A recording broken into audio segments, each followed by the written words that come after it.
Om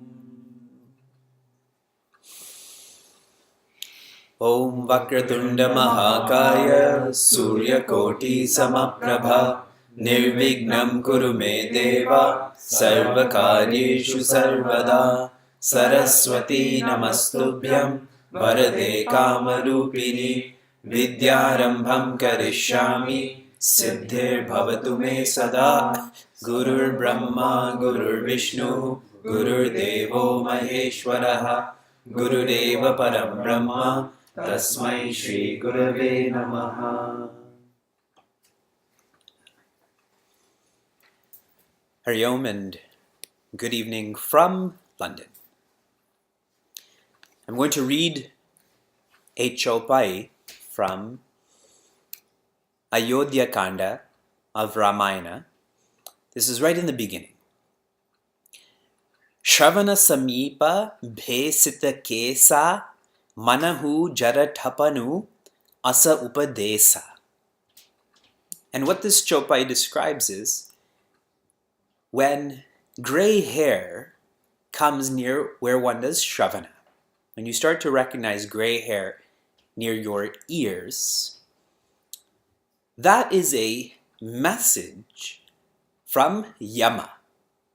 That gray hair is known as Yamaduta, or a message from the Lord of Death, that he's coming closer. Again, it's like the closer you move to the equator, the hotter it gets. The more gray hair that you have, the closer you are to not having hair and not being there.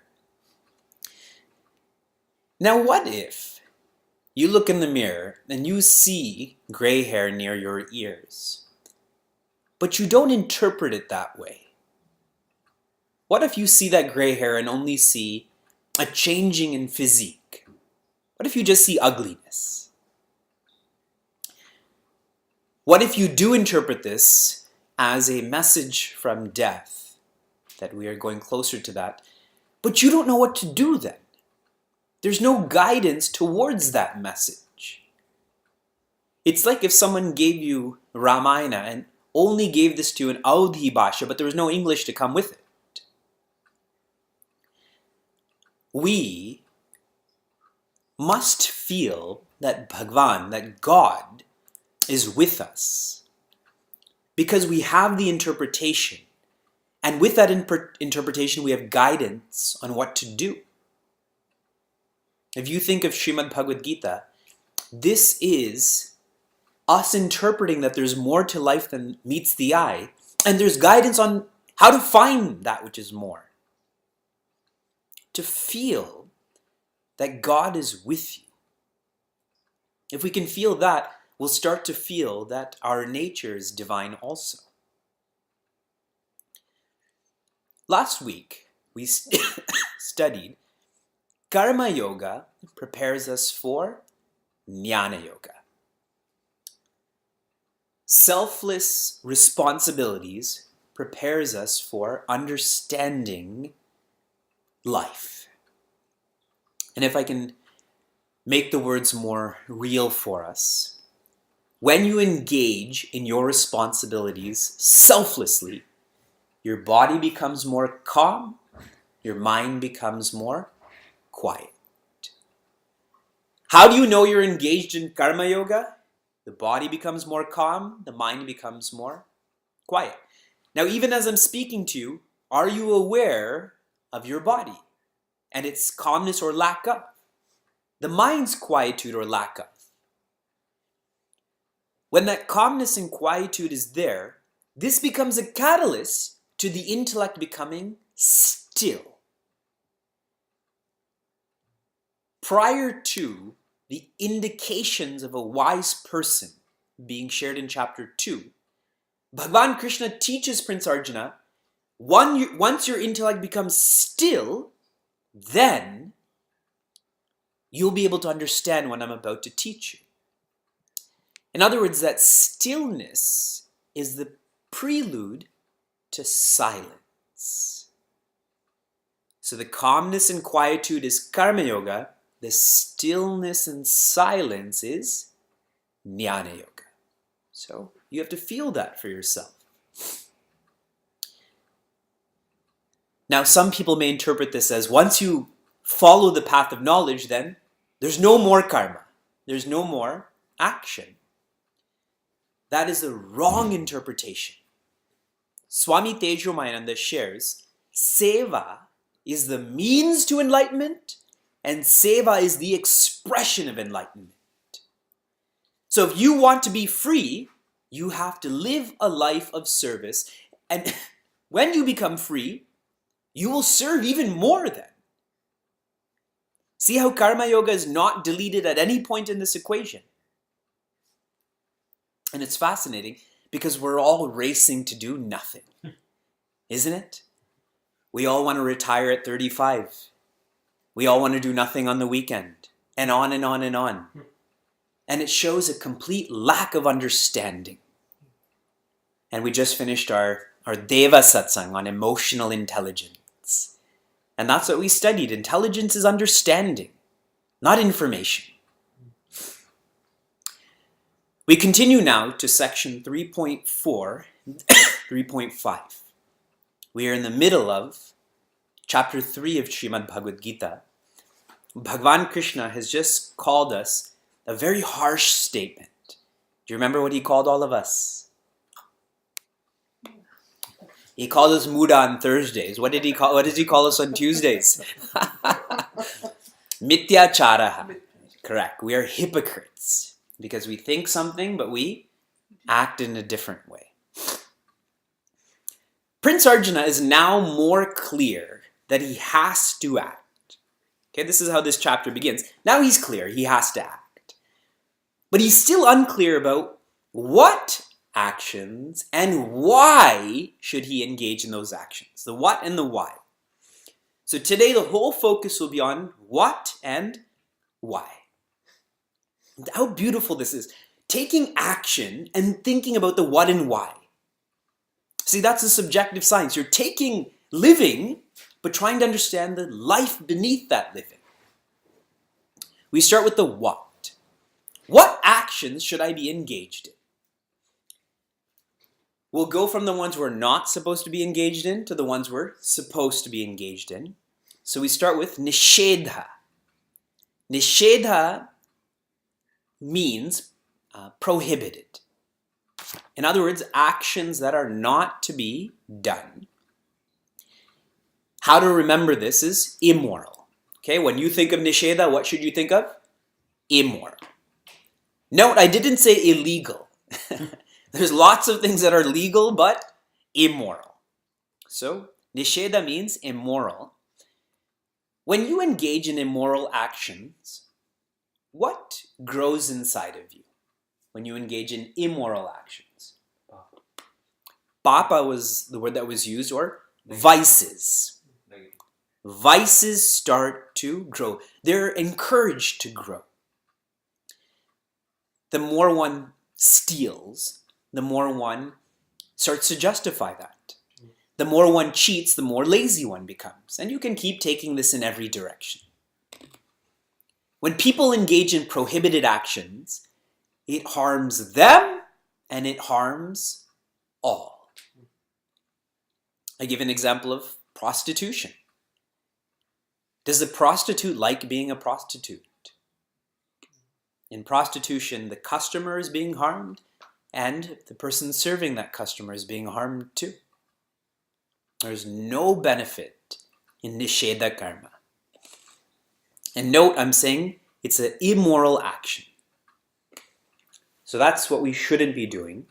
We also shouldn't be doing the next type of action, but it's not as intense. What is that called?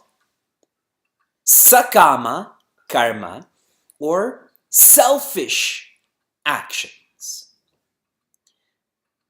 Selfish because we're acting, keeping who in mind? Only ourselves. We are not keeping anyone else in mind. The word I want you to remember when it comes to sakama is wasteful. Sakama is wasteful. Nisheda is immoral. When we engage in selfish actions, it's a wasted opportunity. We're expending energy, but there's no growth that comes with it. Sakama karma, or selfish actions, harms us. It may not harm others, but it does harm us. So nisheda harms all and us. Sakama harms us. Everyone's with me so far? We're focusing on what action. So not nisheda, it's harmful, not selfish. Or sakama, because it's harmful. We know what not to do, which helps us to be more clear on what to do. So I shift to naimittika. Naimittika means special responsibility. See how beautiful it is? The word karma is still used, naimittika karma, but it's not an action anymore. It's become a responsibility. Immoral and selfish are actions, but special responsibilities.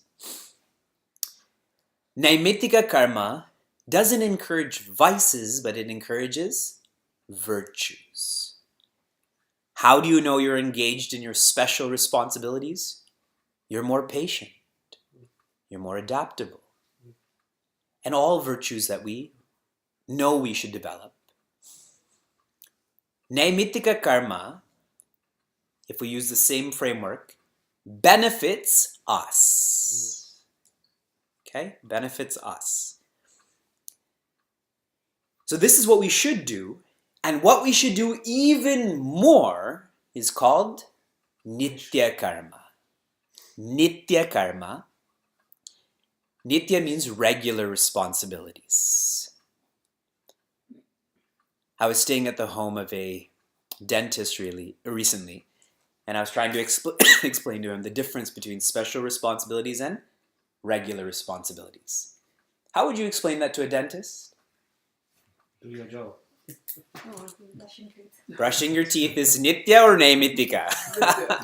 It is your regular responsibility. And flossing is your special responsibility, correct? Though it should be nitya, we tend to make it naimittika. And it's fascinating. When do you and I floss? Right before we go to see the dentist. As if they don't know that we don't floss regularly. When we engage in our regular responsibilities, we are benefited and others also. So you see the spectrum. Nisheda, harmful to others and me. Sakama, harmful to me.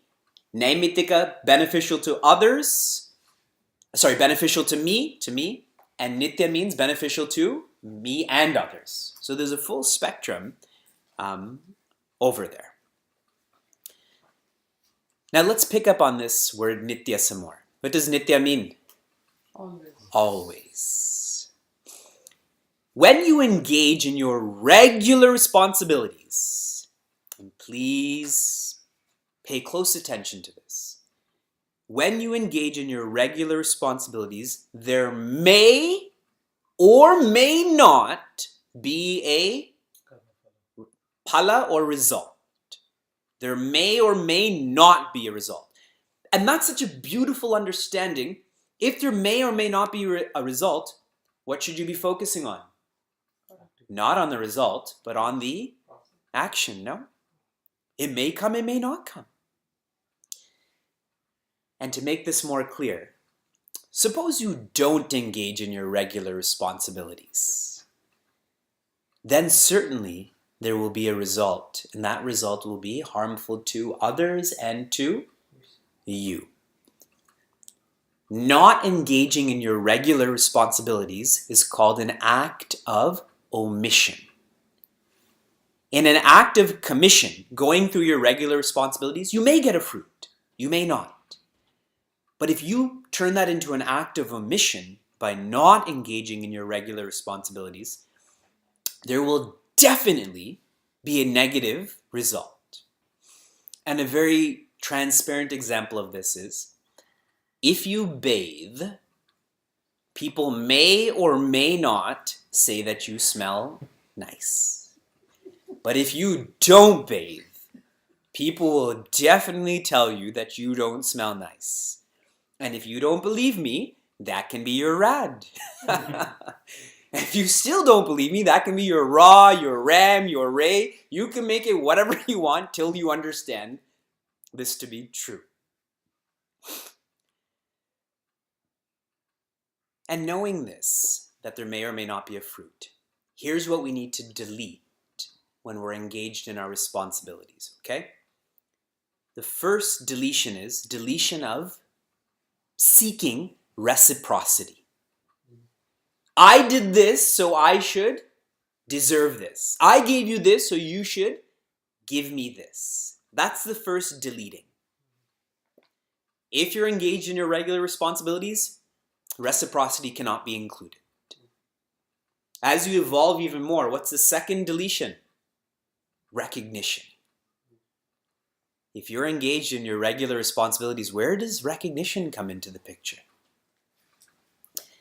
Here I see a significant difference between American high schools and Canadian high schools.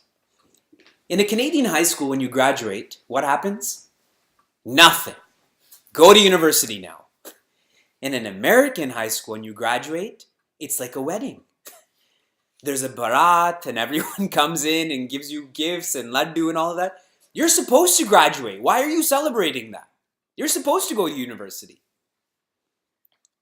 So you delete recognition. Now right there, see how much attrition takes place. No recognition. And if you get to the top of this, it is to delete respect. See, some people, they may engage in their regular responsibilities not for recognition, but they want to be respected that they engage in their regular responsibilities. Isn't it? Like giving an award for someone who has the best attendance. And I know we encourage that, but really the person receiving this shouldn't even be interested in that. There's lots to delete then, isn't there? See how much more demanding regular responsibilities are. And I've just begun. I still have a whole chunk of thoughts to share with you about what real karma yoga and responsibility is. So here's some more thoughts. Responsibilities are the fabric of living. If you're living, you have responsibilities. If you're dead, you don't have any responsibilities. A dead person doesn't have to make mortgage payments, correct? Unfortunately, it goes to their family, but they themselves don't have to make mortgage payments. It is the fabric of living, so there's no room at all for being irresponsible. In the world, there is room for being irresponsible. But if you want to evolve, there's no room. Another insight. The more aware you become of yourself, the more responsibilities you have. And you know where this will come out most clearly? 10 years from now, when we study chapter 18 of Srimad Bhagavad Gita. In chapter 18, Bhagavan Krishna describes how many responsibilities a Shudra has. In other words, someone who only lives for themselves. And I think there's none actually. A Vaishya has like 1, a Kshatriya or a leader has like 5. Who has the most responsibilities? The Brahmana. The person who's most aware of themselves. They have the most responsibilities. So now taking it to your homes. Who has more responsibilities, you or your kids? Don't answer that question. At least financially, you have more responsibilities than your kids do, right? Because you're aware of all of that. Now, if you're becoming more aware of yourself, but you're resisting responsibilities, you should think, are you becoming more aware of yourself? Which leads me to the third point. The more you evolve, the more responsibilities you engage in, the more you grow. The more responsibilities you engage in, the more you grow. So again, a base example. How many of you know how to ride a 4-tire cycle? It's harder not to know how to ride it than to ride it. Okay. How many of you know how to ride a tricycle? How many of you know how to ride a bicycle? Bicycle? Okay. A unicycle? See, I only know one person personally who knows how to ride a unicycle. So you see, that's more responsibility. It requires much more hand-eye coordination or feet-eye coordination and balance and so on. Why I'm sharing all of this is we have to learn to be dedicated towards our responsibilities. When you are dedicated towards your responsibilities, that itself causes you delight. There's no space in this mind to even think about results. If I change this to Sanskrit, when you engage in arpana buddhi, my vision is on dedication. What comes with arpana buddhi? Prasada buddhi. All that comes delights me. At the end of a knowledge series, when you're given books or you're given fruits, do you get to choose? You shouldn't. People still do. That book cover's not very good. Give me one of those books. Or they'll take the book, walk away, and then come back and say, can we exchange? But the knowledge series itself is your prasad.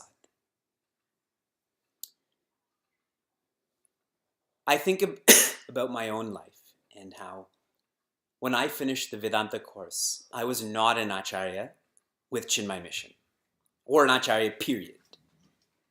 I was doing Chinmaya Mission's work without needing or having that label.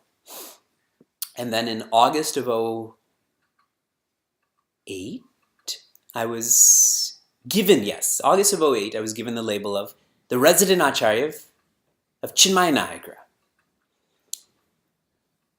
Then in August of 2011, I became a director of Chick West.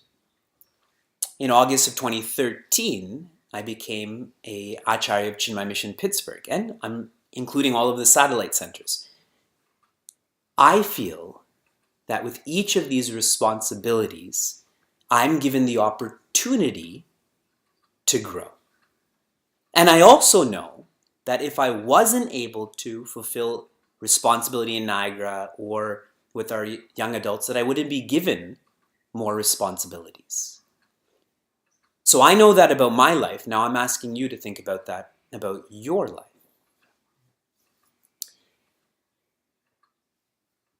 I used to be mad when people who served Chinmaya Mission would back down from their responsibilities. Because I would think to myself that you have this opportunity and for nitya naimittika karma, but you're so stuck on sakama karma that you're missing out. Chinmaya Mission is not missing out, you're missing out. Now that emotion has gone from mad to sad for that person. Because that person, like Hanumanji, is only serving Sugriva. They're only serving themselves or they're only serving their family like Sugriva. And so how great was Hanumanji when Sugriva was his master? Not very great, no? Sugriva was a coward. Just running, escaping. That's how we are. But you see, when Bhagwan Rama came into Hanumanji's life, so many responsibilities came with that, correct? He stopped looking after just himself and his family. He started looking after society, community, society, humanity. That's Hanumanji's blessing that is blessed by Bhagwan Rama, not the other way around. So now it doesn't even make me mad when people step down or back off. I'm sad for them. The more you work, the more work you will be given. That's what being responsible is. But if more work is given to you and you escape, you don't deserve that work then. You haven't trained yourself, you haven't expanded your capacity to embrace, because we're so stuck on escaping.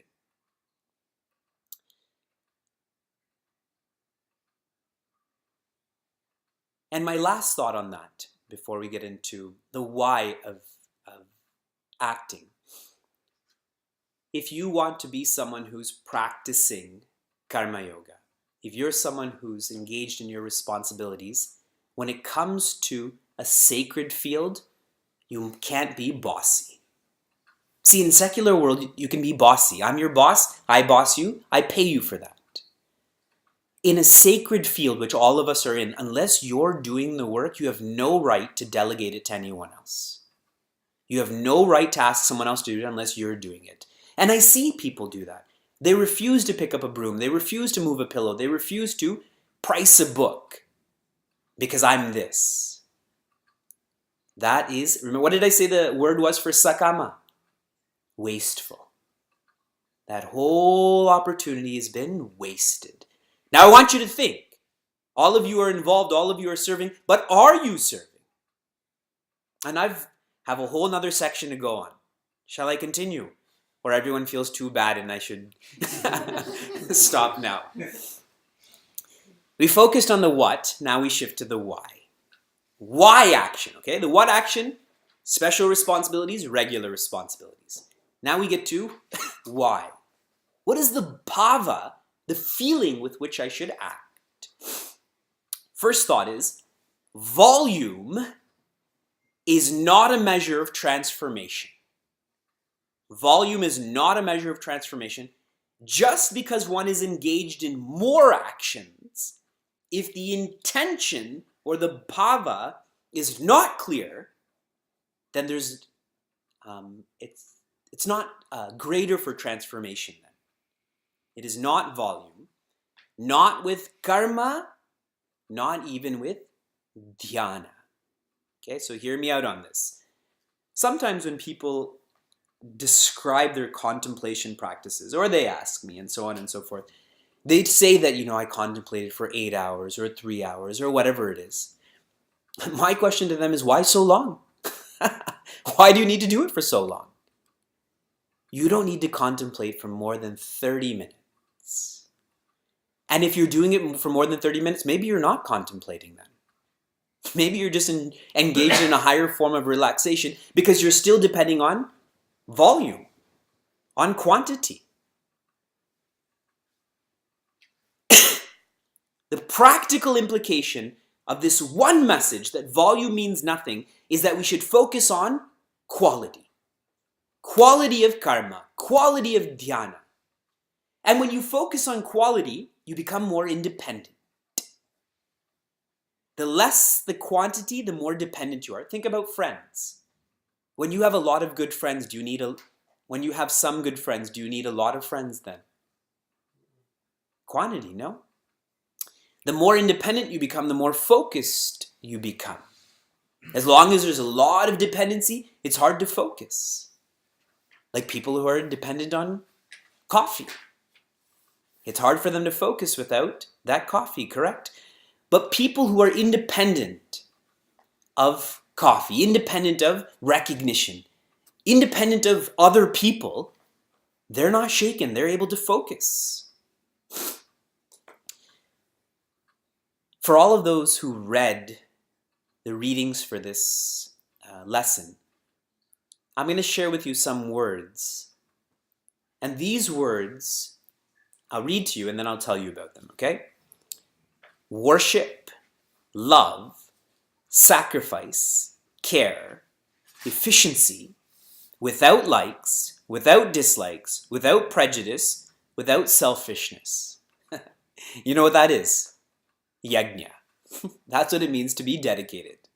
So I'm going to read through these words again, okay? Now you check them off in your mind, okay? Are we engaged in yajna? Do you worship what you do? Do you love what you do? Are you engaged in sacrifice with what you do? Do you care about what you do? Are you efficient in what you do? Have you let go of likes? Have you let go of dislikes? Have you let go of prejudice? Have you let go of selfishness? Yajna is not very simple, is it? Well, it is simple, but it's difficult, no? That's what it means to live a life of yajna. I was teaching a group of kids what yajna means at a retreat recently. What does yajna mean? See, the adults don't know. What does yajna mean? What, the sacrifice or the intention? Dedication. But then I said, what does dedication mean? They're kids, right? What does dedication mean? Do something every day. No, it's not to do something every day. It means to live for. Yajna means dedication. Dedication means to live for. If we're living for, all of these words will come. So if you're living for enlightenment, all of these words would come. If you're living for your nation, these words will be there. So it makes us think, what are we living for? And another word to understand yajna by is sadhana. And when you think of sadhana, what word should come to mind? Sada. Sada. Always.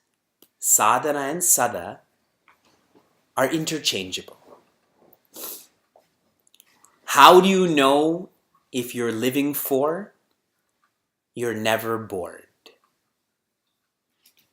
Okay, I'm taking this very elevated message, this demand. How do you know? You're never bored. The more bored you are, the more you seek attention. The less bored you are, the less you seek attention. You're never bored. You are ever feeling that breathing is an opportunity. Serving is an opportunity.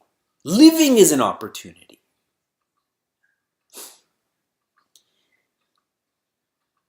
Yajati iti, ijjate iti, ijjate anena asau iti. All of this epistemology, all of the etymology of these words is essentially saying the worshipper, the worshipped, and the worshipping are all the same. The one who's dedicated, what they're dedicated to, and the dedication should all merge into Advaita, into oneness. Final thought on this section of chapter 3. I distinctly remember Swami Tejomayananda sharing, every altar in our life will disappoint us other than God. Every altar. So remember the radars of love. If you live for yourself, you will be disappointed. If you live for your family, disappointed. Live for community, society, even humanity will disappoint us. But when you live for divinity, that's the only altar that won't disappoint us. Now, why is that? So beautifully what is written is, all that you and I want. We want wealth, God has infinite wealth. We want patience, God has infinite virtues. We want to live forever, God does live forever. All that we want, God has or is in infinitude. So who becomes the best altar? Who becomes the best role model? God, Bhagwan. One of the names of Bhagwan Vishnu is Vamana. You know what the English definition of Vamana is? Dwarf or short. But the philosophical meaning of Vamana means adorable. Vamana Bhagwan was most adorable. Bhagwan, or God, is most adorable because all that we want and need, Bhagwan is. Bhakti is that adoration. We become a bhakta when we believe God is adorable.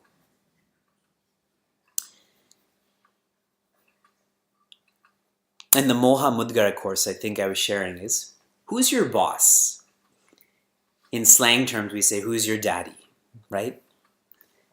And for all of us, it's the person who gives us the most. Now think, who gives you the most? Parents? President? Who gives us the most? It is Bhagwan. Bhagwan is our parent, and that we all understand in these circles. But when it comes to Karma Yoga, when it comes to chapter 3, which focuses on the what and why of action, Bhagwan is our only employer. Whether you're a student, whether you're a worker, whether you run errands, you have to feel that God is your employer. As long as you feel that there's any other sort of employer, all of these words, worship, love, sacrifice, care, efficiency, they won't manifest. This section of the Bhagavad Gita course is most demanding.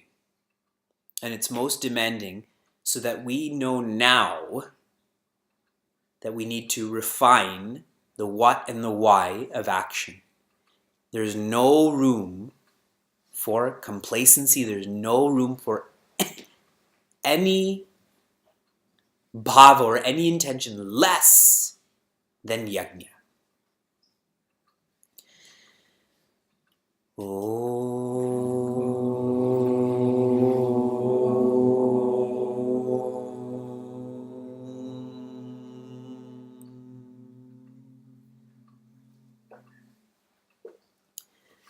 Narayana.